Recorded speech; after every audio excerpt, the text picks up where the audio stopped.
The veterans from all over the country met at Westminster Central Hall this morning to prepare their case.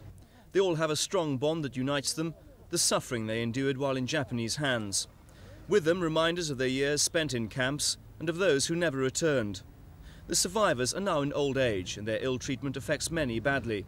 Even those who have physically recovered still bear mental scars. I still get nightmares, and it takes me 2 days to get over them, after about 40-odd years.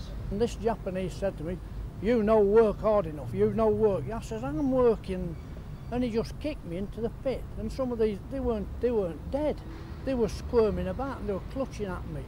And it was only through Jock Campbell and McClucky, I was in the Gordon Islanders, dropping a chunkling and pulling me out.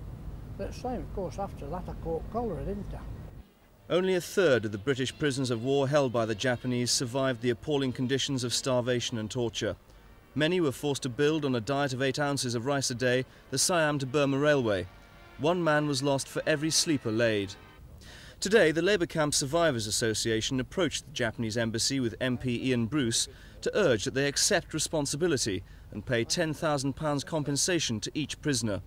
Embassy staff said they did not welcome any publicity and asked us not to film the occasion.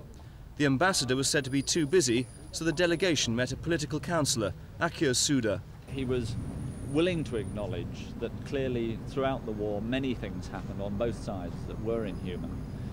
He wasn't able to give any assurances whatsoever as to what will happen in the future, but that he has taken a letter from Bill Holton, the chairman, to Mr. Takashita and through the ambassador, and he will come back to us with an answer on what we have asked him to do. We got Mr. Asuda to acknowledge that there were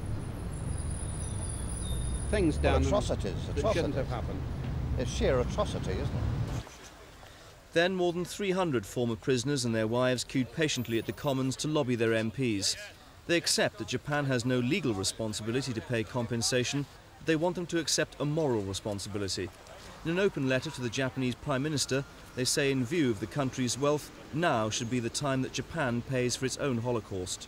Mark Longhurst for Thames News.